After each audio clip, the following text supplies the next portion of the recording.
Rifleman Jaswant Singh की कहानी भारतीय सेना के इतिहास में एक ऐसी गाथा है जो वीरता, साहस और देशभक्ति की मिसाल बन गई है।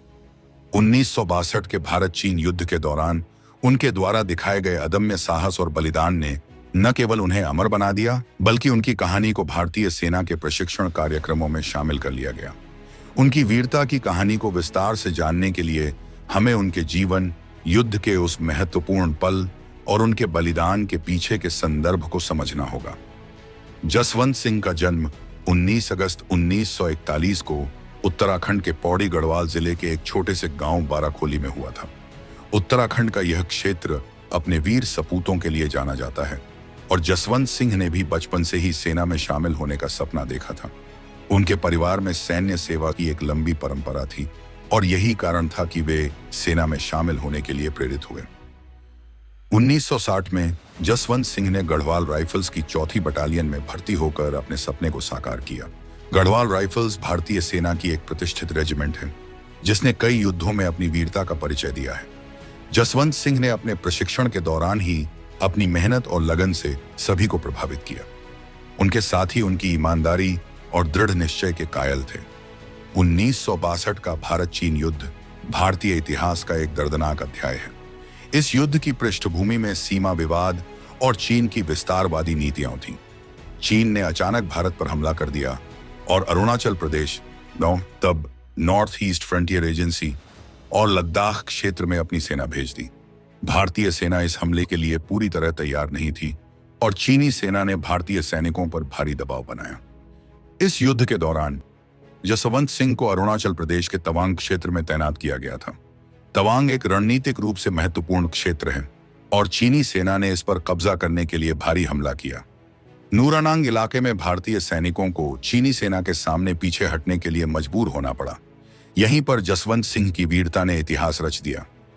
नूरानांग की लड़ाई में जसवंत सिंह ने अपने 2 साथियों त्रिलोक सिंह नेगी और गोपाल सिंह गोसाई के साथ मिलकर चीनी सेना का सामना करने का फैसला किया। उन्होंने एक पहाड़ी चोटी पर मोर्चा संभाला और चीनी सैनिकों को आगे बढ़ने से रोकने के लिए जमकर मुकाबला किया। जसवंत सिंह ने अकेले ही चीनी सैनिकों को कई घंटों तक रोके रखा, जिससे उनकी टुकड़ी को पीछे हटने और सुरक्षित स्थान पर जाने का समय मिल सका। जसवंत सिंह ने चालाकी से 3 अलग अलग स्थानों से गोलीबारी की, जिससे चीनी सैनिकों को लगा कि वे एक बड़ी टुकड़ी से लड़ रहे हैं। उन्होंने अपनी स्थिति को बनाए रखा और चीनी सैनिकों को आगे बढ़ने से रोका। उनकी इस रणनीति ने चीनी सेना को भ्रमित कर दिया और उन्हें लगा कि वे एक बड़ी भारतीय टुकड़ी से लड़ रहे हैं। जसवंत सिंह ने लगभग 92 घंटे तक अकेले ही चीनी सैनिकों का सामना किया। हालांकि अंततः चीनी सैनिकों ने उनकी स्थिति को घेर लिया और उन्हें पकड़ लिया। जसवंत सिंह को चीनी सैनिकों ने बंदी बना लिया, लेकिन उन्होंने आत्मसमर्पण करने के बजाय अपनी राइफल के साथ लड़ते हुए वीर गति प्राप्त की। उनकी वीरता और बलिदान ने चीनी सैनिकों को भी प्रभावित किया। चीनी कमांडर ने उनकी वीरता को सम्मान देते हुए उनकी याद में एक स्मारक बनवाया और उनकी अस्थियों को भारतीय सेना को सौंप दिया। जसवंत सिंह की वीरता के लिए उन्हें मरणोपरांत महावीर चक्र से सम्मानित किया गया, जो भारत का दूसरा सर्वोच्च वीरता पुरस्कार है।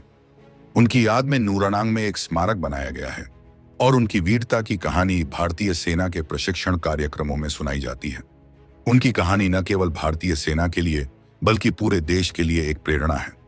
जसवंत सिंह का बलिदान यह याद दिलाता है कि देश की रक्षा के लिए कितना बड़ा त्याग और समर्पण आवश्यक होता है। उनकी कहानी हमें यह सिखाती है कि साहस और दृढ़ निश्चय के साथ कोई भी चुनौती का सामना किया जा सकता है। जसवंत सिंह की वीरता ने न केवल उन्हें अमर बना दिया, बल्कि उनकी कहानी को भारतीय सेना के इतिहास में सदा के लिए अंकित कर दिया। राइफलमैन जसवंत सिंह की कहानी एक ऐसी गाथा है जो हर भारतीय के लिए गर्व का विषय है। उनका बलिदान और साहस यह याद दिलाता है कि देश की रक्षा के लिए कितना बड़ा त्याग और समर्पण आवश्यक होता है। उनकी कहानी हमें यह सिखाती है कि साहस और दृढ़ निश्चय के साथ कोई भी चुनौती का सामना किया जा सकता है। जसवंत सिंह की वीरता ने न केवल उन्हें अमर बना दिया, बल्कि उनकी कहानी को भारतीय सेना के इतिहास में सदा के लिए अंकित कर दिया।